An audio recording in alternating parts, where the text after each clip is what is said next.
All right, good morning. This is Justin McCarter. Welcome to This Costa Rican Life. I'm joined here today in Surfside, Costa Rica, in the province of Guanacaste, with local brewer and man about town, TJ Joyce. How you doing, TJ? Doing good. I'm glad to have you here. We're going to be talking about some of the issues surrounding Surfside and this area of Guanacaste that we call home. And I'd love to hear what you have to say about how you came here and your impressions of life here. And I know you're running a business here and you have kids here, so I'm excited to hear what your impressions are. Oh no, I'm happy to be here. It's issues is kind of a big word for what we deal with down here, but I'll take it. Oh well, I always say everybody thinks it's paradise, but I find something to complain about every single day. If you're not finding something to complain about, you're really not looking hard enough. Yeah. As you know, this podcast is a discussion between 6 beers. So if you'd like to that's the best get format. Started with our first one here. That's the best format. All right. Welcome, TJ. Cheers. Salud. Thank you for ordering such great weather. This is fantastic. We've had an insanely beautiful December. Usually we get such incredible wind, just free exfoliation by sand walking down the beach, and this has been a little cloudy and a little lovely. I'd say, and the breeze really tops it off. Ooh. Warm weather, breeze, partly cloudy, shade. Hear the waves in the background? It's not bad. I feel bad for the rest of the country. I know everybody's getting pummeled by fires, and there's fires in Colorado, there's hurricanes, there's drought, and here it just got a tiny bit better. Which is not bragging. Yeah. Just point it out. Telling you how it is. Okay, TJ, so how did you get here to Costa Rica? How long have you been here, and when did you first come to Costa Rica? So we've been here for a while, and what I've noticed over the years is you can determine how long someone's been here by how the condition of the roads when they arrived. Yeah. If you hear somebody say, when I got here, the monkey trail was bumpy and dirty.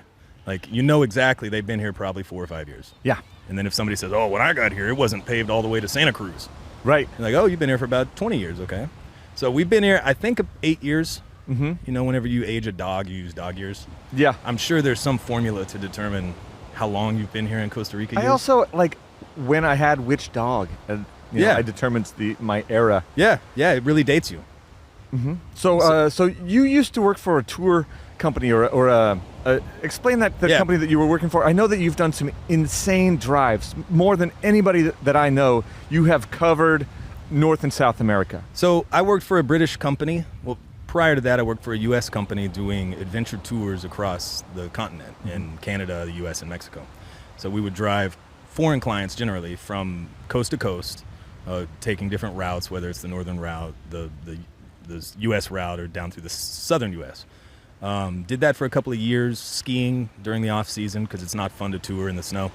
So I would ski in the off season, do tours during the summer, and after a few years I decided to take it up a level. So I started working for a British firm and lived in the UK for a while doing training. After a few months of learning how to build a safari truck out of an old Mercedes 1617 cab over truck, we got shipped off to South America. And what wasn't part of that training that you had to know how to change a tire on a semi with a stick of gum and a chicken wing? Yeah, so I lived on a pig farm in a converted pig barn, and part of the training, part of the experience was learning how to change a truck tire out of all the tools we could choose. The only ones we got to use was a chisel and a hammer. Oh, okay. And so if you've ever taken 10 nuts off a truck with a chisel and a hammer, you're probably familiar with how fun that is. You said 10 nuts. You're not wrong. No, I can't imagine. So, after a few months of training, kind of learning how to build the trucks and how to manage them and drive them and deal with any emergency, they full-heartedly sent us off to South America to drive the length of the continent. Mm-hmm. And how many clients do you have in how big of a truck? The trucks themselves they weren't articulating trucks, so they were rigid body, and we could hold up to 24 clients, I think. The company I worked for had maybe 30 trucks all around the world. Uh-huh. I'm familiar with Green Tortoise. Green Tortoise was a bus tour mostly through Mexico. Yeah, so and they would just pack in a bunch of usually like single people or not very, it wasn't a very expensive trip, and they would just drive to some cool place. Everybody would help with the dishes. They'd set up tents. So it's going to be really similar to that. As I learned through the job is the industry itself was born in the late 60s, 70s with the hippie trail from London to Goa, India. Mm-hmm. You'd have a bunch of people that would buy these old Bradley trucks and drive them to India and kind of party along the way and whatnot. And so a lot of those ex-hippies returned to life back in the UK and started doing overland trips all over the world. So generally speaking, the trips themselves were for travelers that wanted to go somewhere that the standard bus wouldn't take you. So you'd stop along the way in places you wouldn't get to see otherwise. And so our route went from Cartagena, Colombia, all the way down to Tierra del Fuego, and everything in between, north, south, east, and west. Mm-hmm. And so I did that for a couple of years, and then went back to the U.S. for a little bit, and from there, here we are. Well, no, that's not from here. From there, here we are. That's too large of a jump. So you have been through North, Central, South America, time after time after time. Yeah. You've traveled all through Guatemala, El Salvador, Nicaragua, Panama, Colombia, all those places. Colombia especially, I think about as a place that I have traveled to, and I could see myself living. Oh. Why did you end up in Costa Rica? Costa Rica is that, for lack of a better descriptor, it's kind of cliche, but that Goldilocks zone, that sweet spot. The weather's great. The people are fantastic. The country itself is very easy to get comfortable in. So it's I drove down here from the U.S. a few years ago to bring a dog down. I didn't want to put a dog under a plane, so I drove down here to bring a dog down, and I got to experience all the countries in South America all the way down. And each country offers something positive, but until you get to Costa Rica, there's always this real obvious lacking that you just can't put your finger on. Guatemala's great. El Salvador's great. I didn't spend much time in Honduras, just kind of skipped through a little section of that. I love visiting Nicaragua, but I don't think I could see myself really planting a flag in any of those countries like we do here. If Nicaragua would change a little bit, it would become a little bit more democratic and a little less brutal dictatory, then I could see myself living there. That oppression-y. Yes, if they could just stop killing protesters. Every visit I've made to Nicaragua has been fantastic. Yeah. Here in Guanacaste, because it used to be part of Nicaragua, culturally is very similar. And there's a lot of family ties that cross the border. So a lot of my local friends here have family back in Nicaragua, or they're Nicaraguan and now residents of Costa Rica. Yeah. Every visit I've ever made has been fantastic. So I like visiting. I haven't been in a while, but not for lack of want. Right. Well, we were still, hopefully at the tail end of COVID here. Yeah. Nicaragua did not take that very seriously, and they still have a lot of problems. And they always have. It's just, it's like the old joke about Brazil being the country of the future. Brazil is the country of the future, and it always will be. Yeah. It's the same thing with Nicaragua in a lot of ways. They just can't get out of their own way. Yeah. It's so insanely beautiful. Food's so good. People are awesome. Roads are good. Roads are insanely good. Arguably better than a lot of Costa Rica. Yeah, I totally agree. But just... They've also got the best beef. Best beef? The best beef in Costa Rica. And spicy food. They like spicy food there, and they don't like that here in Costa Rica. So a Nicaraguan actually recently taught me the idea of making banana vinegar. Oh, yeah. I've lived here for so long, I've never tried it. We've got to go do that fermentation class. I know you're far ahead in fermentation. We've been talking about perhaps, maybe you can... Anyway, they teach that banana vinegar there. We can totally do it. Let me ask you. My next question on my list here is about kids. You've got a couple kids here. Kids here. This is. I don't want to say unique to Costa Rica. It's really a Latin American thing. Every country we spent time in with kids as a family, it's just a joy. Yeah. I mean, I'll tell you a story. A few years ago, we had to get out of a house for December because it was rented out for tourists, and so. Instead of finding another place here, we decided to go to Colombia for a little while, and we went to Mexico for a little while. Excuse me. You're not really taking care of your beer like you should. This is a conversation between 6 beers. We do have, we've got a few more. We've got all the time in the world, as long as that time is within, 6 beers. 59 minutes. All right, fair enough. So anyhow, we went and spent time in Colombia, and we had 2 small kids.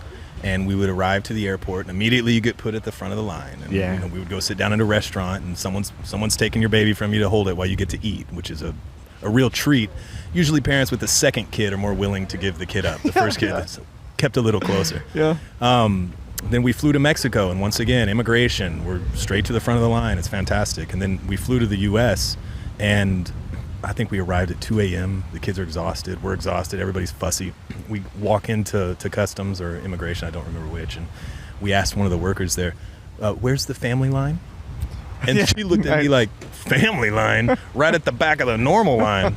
And, you know, it really dawned on me then that there's this difference in how families are perceived culturally, and Costa Rica is no different than any of the other Latin American countries we've had great experiences in. It's just family's a part of life here. And you can, I tell people this all the time, you can see it the most, you know, ugly-faced 18-year-old dude that looks like, you know, he's just pissed off at the world walking down the street, and if you're pushing a stroller and he immediately smiles and you know, will look down at the baby. He's happy to see a baby. It's just threaded throughout all of society here. It's a big plus for Costa Rica and for Latin America in general. I know I haven't introduced our Chief Technical Officer, Tommy Scully Jr., but Tommy's got a herd of kids. A herd, a flock, a flock of children. Yeah. Like he's building his own cricket team. You know, like yeah. How far along is he? It's a four deep. Thus far. 4 deep. Yeah, that's a healthy start. Thank you. No, the kids here are fantastic, and especially in Costa Rica, the focus on health and education and just quality of life is unparalleled. A lot of what we do, you know, as a part of the sailing center, you know, one of the things that I'm most proud of is our kids program, and whoever they are coming down, if they're Tico kids, if they're extranjeros, they're coming down and they're getting an experience in the water, and they're away from the screens, and we talked about the screens and kids a little bit the other day and how their personalities change. Oh yeah. And it's the opposite if you are in the water all the time. You know, instead of being hyper focused, you are expanded. Your brain is expanded, and I think. Well, I don't know. You know, Tommy's kids are still pretty bananas, but I think they're, you know, but full contact cricket. You know, they've got such confidence, and I see that in your kids too. They're out there sailing and they're jumping in the water, and that's honestly, for me, for my 7 years here in Costa Rica and doing the sailing center, that's what I'm most proud of, is how many kids we have created that confidence in. Well, it's not only the confidence in the water. I didn't grow up near the water. I don't know how to sail. I know that I can point out what part of the boat the sail is. That's good. It's a start. It's taken a while. It's a step in the right direction. Yeah, ask your kids. Right, I have to. It's not only the confidence in the water, which is important because we live at the beach, right? Yeah, no pressure. No pressure. You're beating me. No, I'm not. You're busy talking. It's also the confidence here when they come to the sailing center. I mean, it's a big property. It's got a lot to do. It's got a lot going on. Go ahead and load. You want to back up? You're almost ready? Yeah, I know. I'm ready. Okay.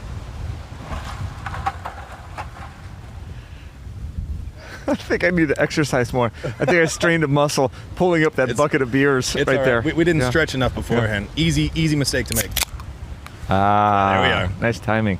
There we are. Salud. Too. So when they come here to the sailing center, you've got the pool, you've got the grass area, the garden, the trees, the beach, the sand, the food, the kayaks, the paddle boards, the boats, the Hobie cats, everything. Wow. I was wondering how long you were going to go. That was impressive. I could have kept going, but I ran out of breath before I could get to the yoga center and everything else. But their confidence when they're here. I'll give you $5 later for that. for that pitch. The litany. Yeah, you see the kids running around of you know, ones that can just barely walk all the way through teenagers, and the interactions between the kids and the adults here, the confidence just oozes out of them. Jeff always calls it controlled chaos, and we never want to sort of lose that controlled chaos. And it's You know, there's always curmudgeons, you know. I'm thinking of Craig, you know. If you haven't run across Craig or a good story from Craig, it's something that needs to be top on the list here. I'm telling you, we talked about that reoccurring theme. Yeah. It's going to be Craig. We talked about Craig for 25 minutes in the last podcast. Oh yeah. No, it's there's very few people I think that you can identify from a silhouette. I don't know if anybody's going to be able to understand him on a microphone. No. But does it even matter?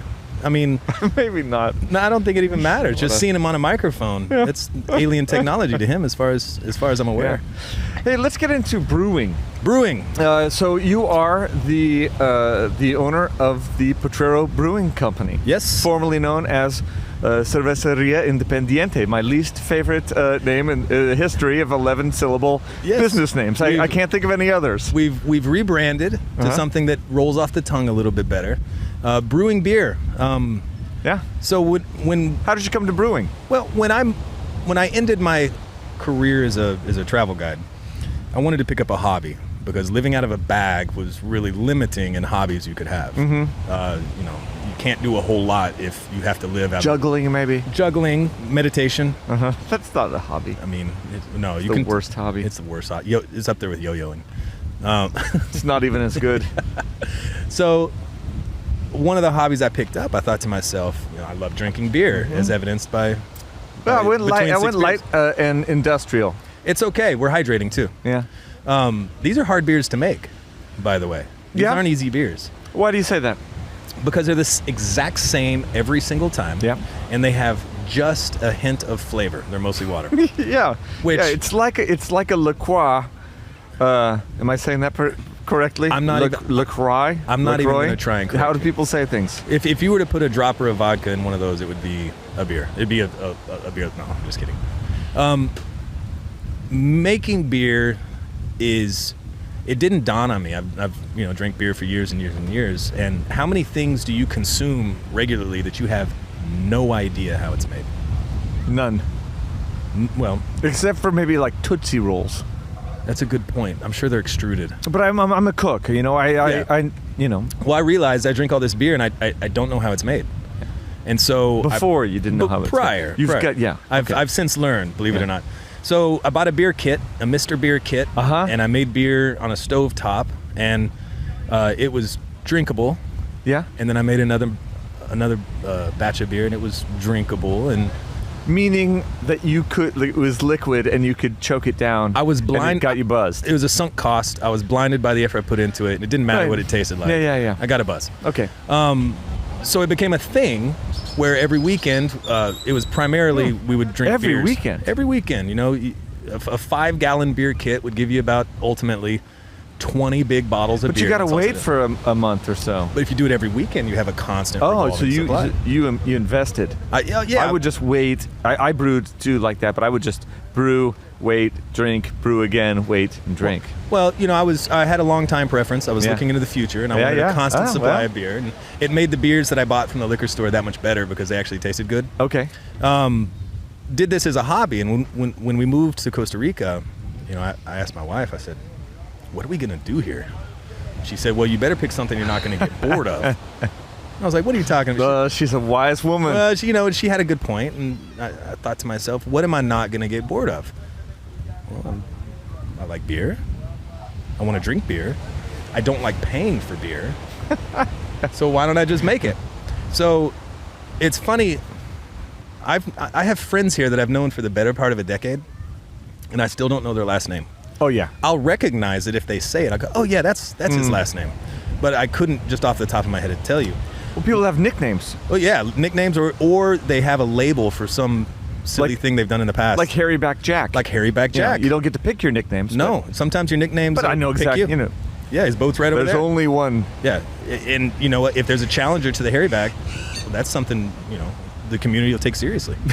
Yeah. Whose back is Harrier? Mm-hmm. Mm-hmm. So, along that theme, Harlan, local restaurateur. Oh yeah. Another person I call fabric of the community. Fabric, or a staple, if you will. Total pain in the ass. But we love him for it, and he owns it. Yeah, and he owns absolutely. He moved from Perlas to Castillo. I remember that day. Which is funny because neither of these businesses exist in their original form, but people still refer to them. It's always going to be Castillo, no matter what sign is on the outside. Absolutely. Well, as long as we live, and our memories persist. Once, what do they say? You die twice.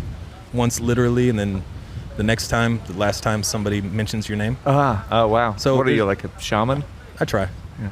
So there's going to be a time where it doesn't, Castillo doesn't stick, but Harlan had just moved from La Perla to Castillo, and there's a whole story to that. I'll let Harlan tell it. I remember riding in with the pool table that we had stolen out of Perla's. We're all hammered, and we're driving with the pool table we've just stolen out of Perla's down to Castillo. That was just repossessed. Yeah. What's funny is you make it sound like it was an adventure. That's only like 3,000 feet, 2,000 feet down the road. Yeah. I don't mean with that level of intoxication. It felt like a lot. It was an epic journey. Right. So I rented a small space above Harlan's spot, and I started making beer. And mind you, all the beer I'd made at that point was, it wasn't as good as silver, which is not saying a lot. Yeah. And I just started throwing ingredients together. And I made 3 or 4 different batches of beer, and I'd take them down to Harlan in his restaurant, and he'd try them. And after about the 4th one, he looked at me and he said, "Hey, are you sure you've ever made good beer?" No, he was being totally serious, almost genuine. Right. He said, right. "Hey, is this? You never know with him. Is this for you?" And I thought, that was the dropping the gauntlet. And after that, he's a flavor guy. Say what you will about Harlan, but his flavors are always on point. Yeah, no, he's a good cook. He's got a skill for that. So I started to take it serious because I couldn't be clowned by Harlan. Right. Yeah, that was the turning point. Yeah, that was the turning point.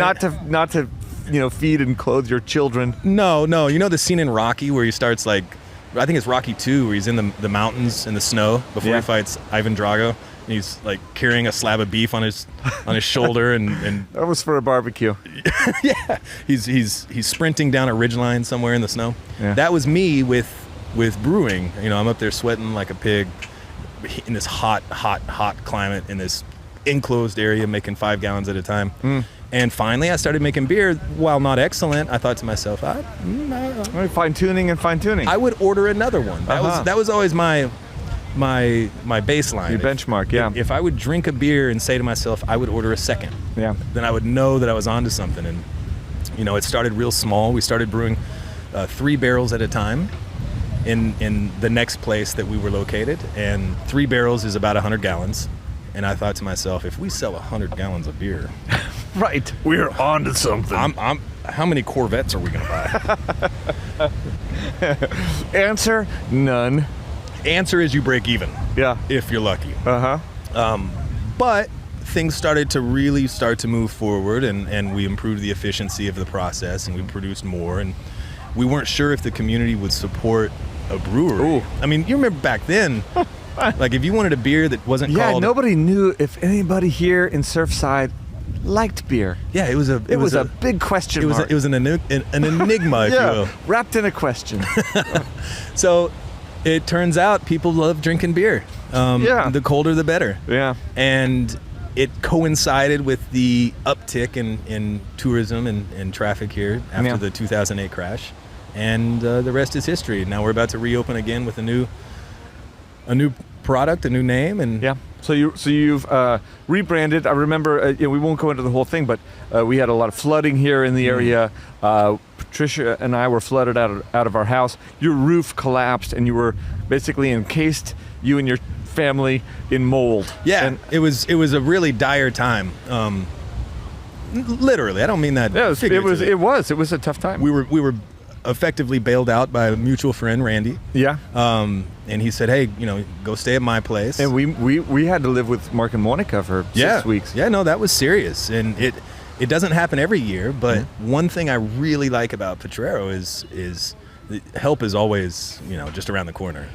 That's an interesting point, and I try to actually focus on that a little bit in every episode. I think for me, that is the biggest difference between living in the United States and living in Costa Rica, is that you you know and you need your neighbors.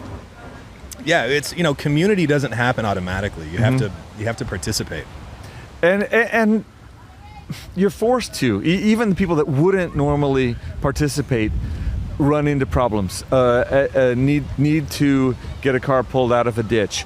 Those kind of things. Yeah, and it's funny you say that, because when you create a situation of community helping community, the acts of helping actually become the glue that further strengthens it. Yeah. And one day you wake up, and the beers afterwards help. When the power's out, they might be warm, but that's when a beer is most appreciated. Right. When the power's been out for a couple days. Yeah.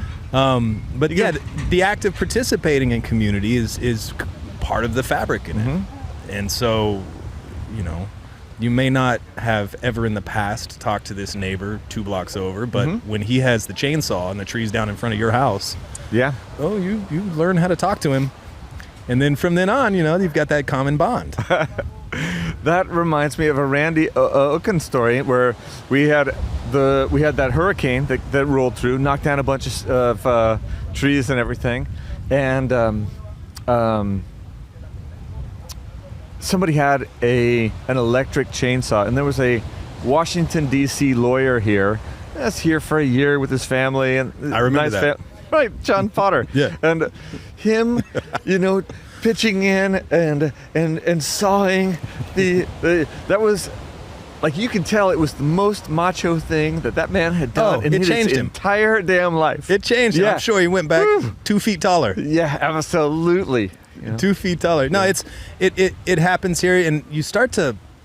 It's a slow process. At first, you, as a new arrival, you witness it, and then as someone that's been here for a year, you start to participate, and then if you stay beyond that year and you're here for 2 or 3 or 4, you find your role, your place, in a good way, not being pigeonholed into one thing. Yeah. Like, all Justin's good for is cracking up and making jokes and calling bingo.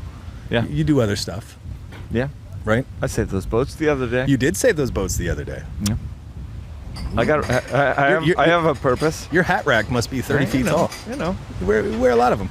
But to become part of that fabric of the community, I don't want to say it's addictive, but it's certainly, you couldn't unsee it. You couldn't unexperience it. In society, I think we are lacking those milestones, of childhood and transitioning into adulthood, and of adults working together for the community. Yeah. And for me, that's a big difference about living here. Oh yeah, we are small enough that we can affect change, and we can work together to figure things out. There's a level of selflessness that if you experience it in full, it becomes clear that, why isn't everybody doing this? Like, this is the way it should be. Ooh. Yeah, I finished my second one. You're TJ. good. You're good. Where are you? I'm right behind you. Not like that. All right. Yeah. I like that aspect of community. It's one of the main things that I appreciate about Costa Rica, honestly. Nice. I've got another question here. I've got answers. All right. Well, we'll see if I don't know if you'll like them. Yeah. Challenges of owning a business. What about? Let's get back to brewing. Yeah. And beer, because it's something we both enjoy. Oh. It's a great segue. There you are, sir. Oh, there we are. Pardon. Is the microphone going to catch burps? I'm sure it will. Let's see. Any particular challenges about brewing here that would be different than brewing in your home state of Texas? Or Utah, or wherever you're from. What do they say? A bird with no nest calls the whole world home. Is that what they say? I don't know who they is, but I have never heard that in my life. No, you can't ever say that again.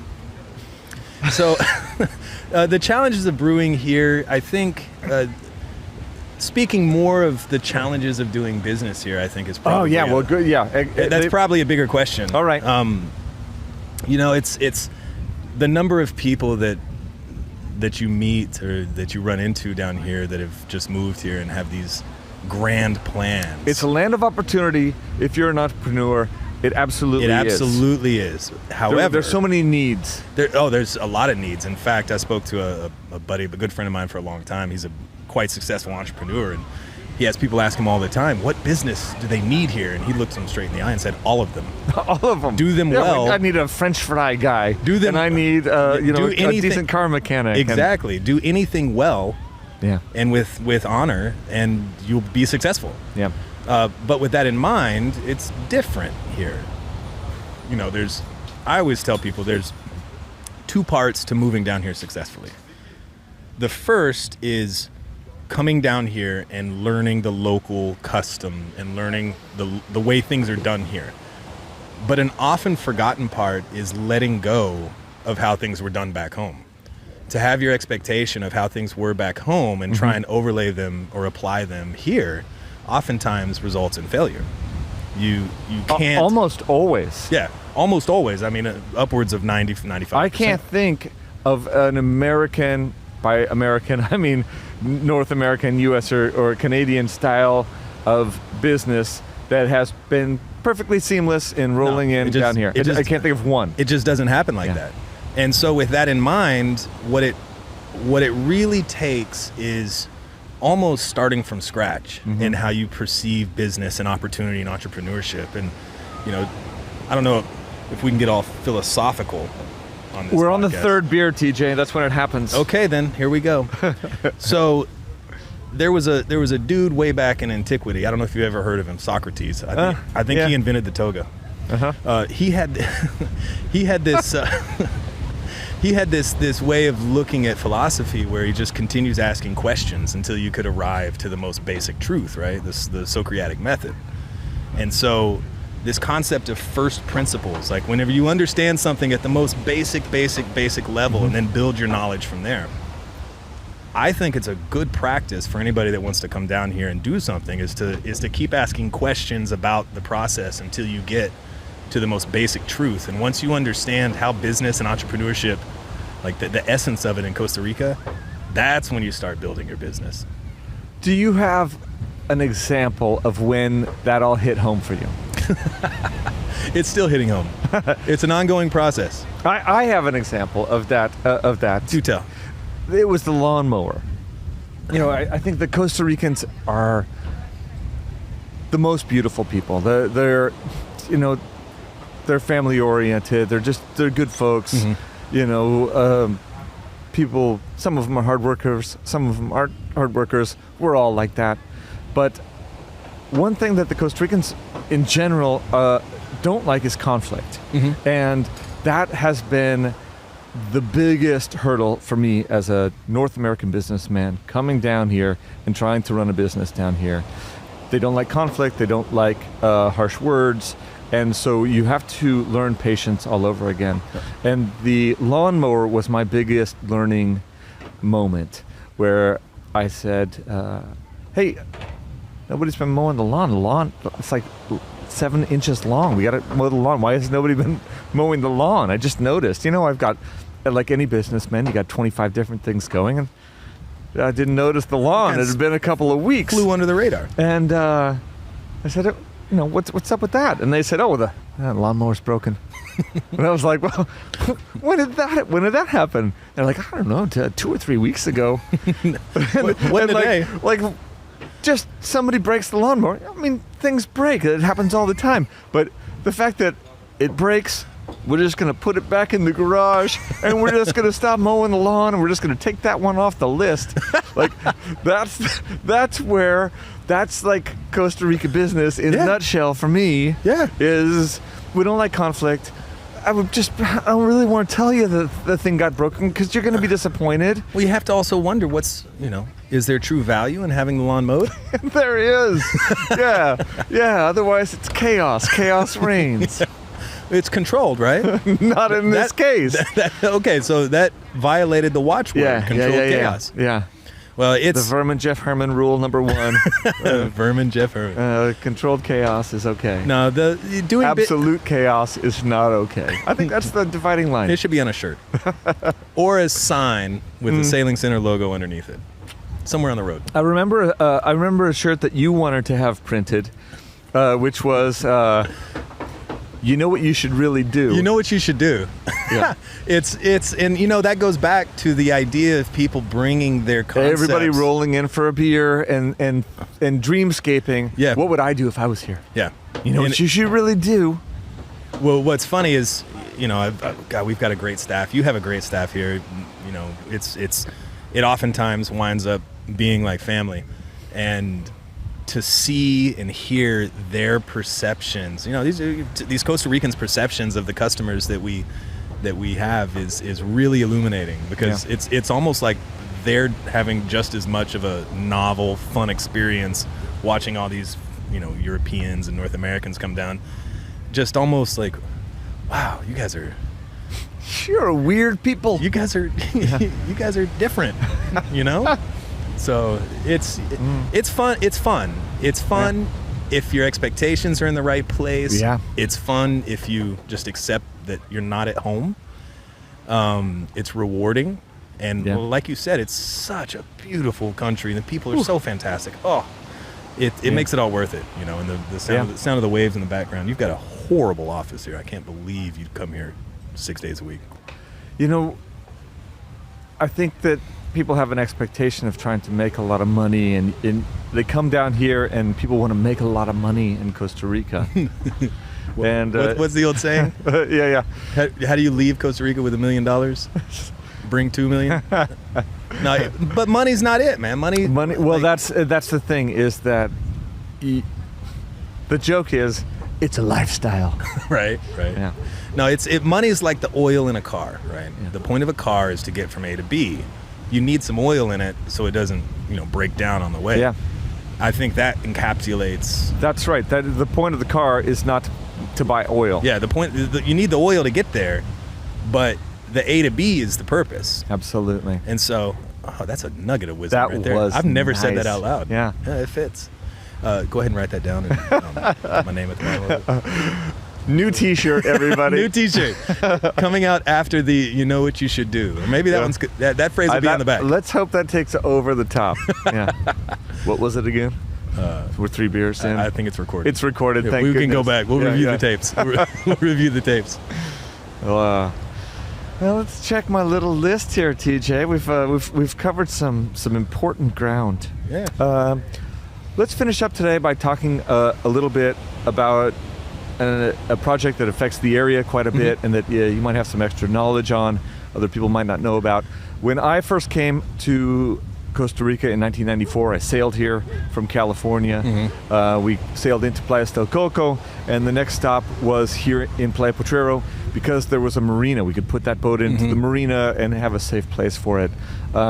Shortly after I left, after a couple of years, the marina was effectively shut down by the government, and the ensuing 19, 20, 22, 24 years, there was no marina here. Yeah.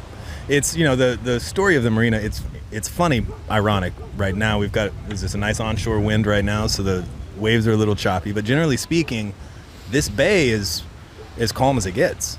I mean, for our beautiful little cove, protective arms surrounding us. It's our own Narnia, really, if you think about it. 3 beers, ladies and gentlemen. 3 beers. So the marina itself has an eclectic history, and I won't go into the minutia of it. Yeah.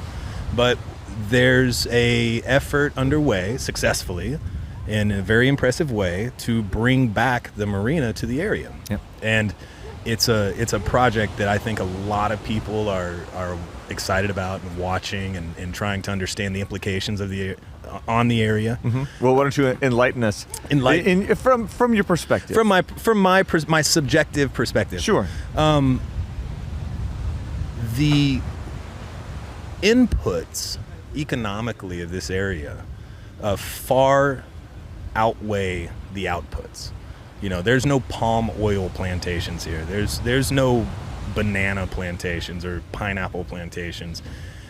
What this area offers, the natural resource of this area, is the beauty, the kindness of the people, the quality of the life, The delicious beer. The delicious beer, the excellent sailboats, kayaks, stand-up paddleboards, fishing tours, and everything you could wish to do on the water at the Sailing Center, Costa Rica.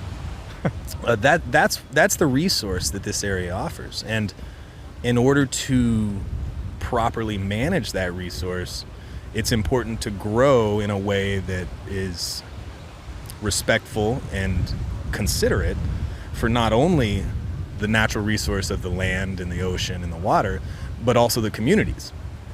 And, I'm sure anybody that spent any time in areas such as this has seen growth or development that hasn't really respected the local community. I mean, you can go to other beach, tropical places and it looks radically different than Costa Rica. If you go to the Mayan Riviera, for instance, the Cancun hotels up and down the beach, I would argue and say that a lot of those probably aren't done with the local community in mind, right?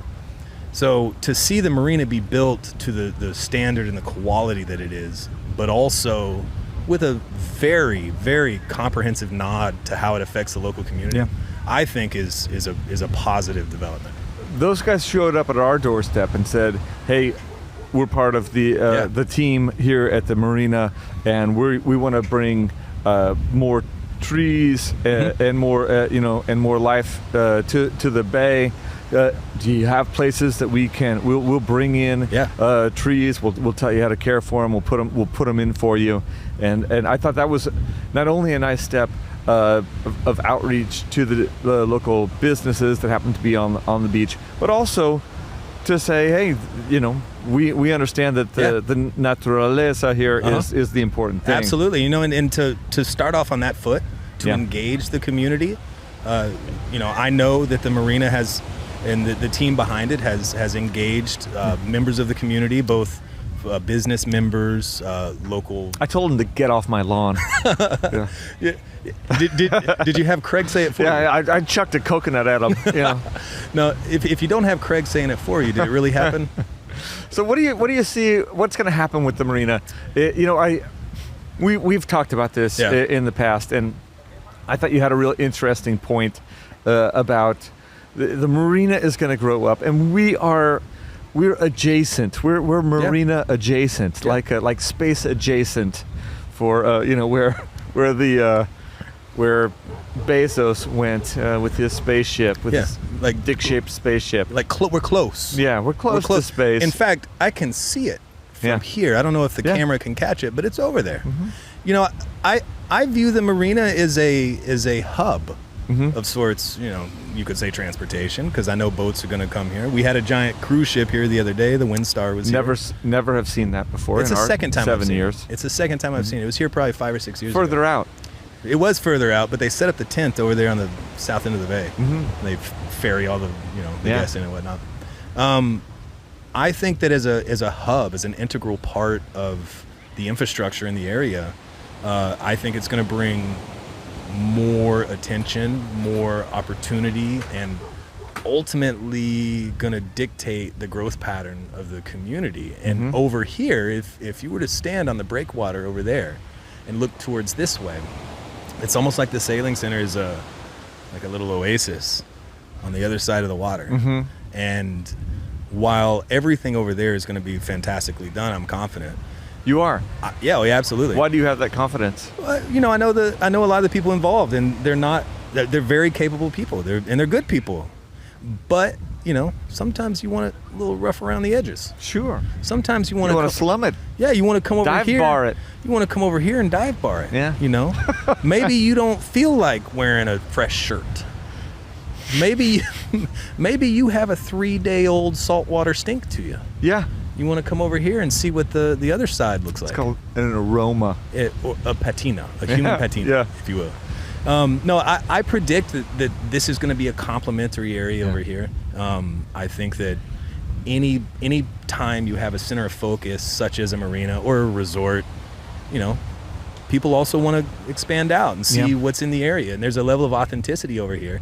It may not be truly Costa Rican, but the businesses up and down this strip in Surfside here, they all have their own story. They all have their own origin story and their own people and their own their own unique themes. And well, and it's a groundswell sort of these businesses like our business is a ridiculous kind of a business. It's a lifestyle. It's a lifestyle. We wanted to be sailing, and we wanted to be in Costa Rica, and so we made that business. Everybody here in this community is, it's also a place for individuals. While you have to make your life sort of flow in the same sort of wave pattern as Costa Rica. Everybody brings their own story to the table, and Surfside is a bunch of real different individuals. But to use that metaphor, bringing something to the table, these are the most exciting dinners. Sure. But I feel like the marina is more of a put together product. It's well thought out. It's well planned. We've like you, most businesses in the area have met with the team, and they're just great people. But I spoke with their environmental consultant, Javier Espinac. Yeah, such a good dude. Have you met him? Yeah, that's who brought the trees. God, such a good guy. Yeah, and his not supervision or overview or assessment of what they're doing it's really impressive. Like, it's easy to forget, coming from the U.S. or Canada. What's Canada, like the second largest country in terms of area in the world, behind Russia? It's easy to forget that Costa Rica is tiny. Yeah. Like, it's small. It's the size of West Virginia, right? But it has a ton of coastline. But there's not a lot of historical precedent for large projects like this. Yeah. And so oftentimes, imagine West Virginia, like, building a giant infrastructure project for the first time or for the second time. There's not a whole lot to look back at and say, oh yeah, this is how it's done. And so to see the depth in which they studied everything is really cool. And their studies go into of the effect on the community.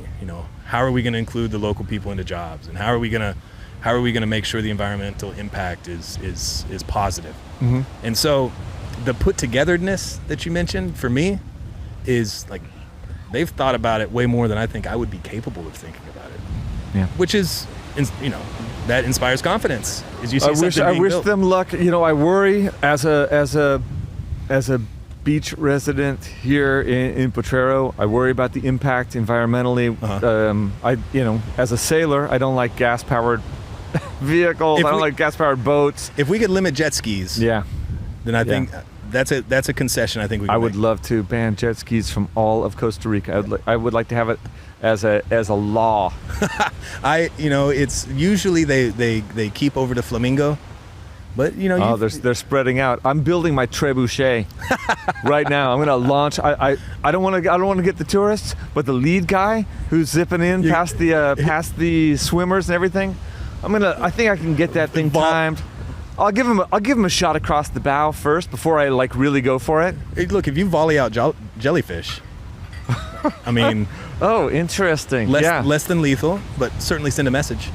I feel like the conversation I'm going to have is, hey, what you're doing is super dangerous. Oh yeah, your jet ski is super dangerous. Hey, we're just doing a tour. I've got people that want to launch coconuts here. How is that different from what you're doing?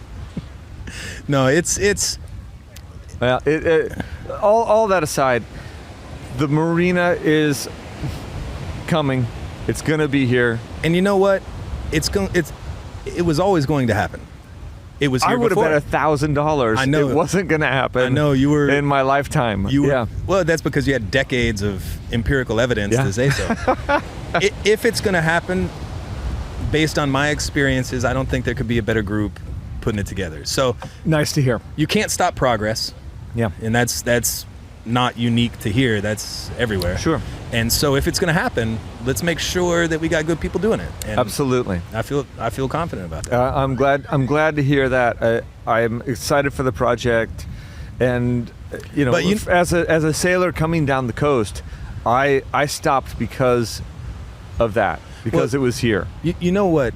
I think I mentioned this to you a couple years ago, that as the new arrival of the marina, nobody can deny the fact that you were the first sailing center.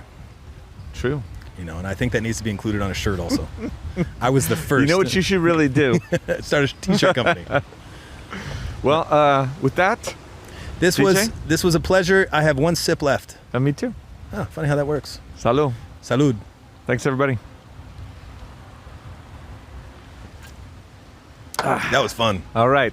Signing off. This is This Costa Rican Life. I'm your host, Justin McCarter, here with TJ Joyce, and we have been recounting the important issues of the day. Please check with us again.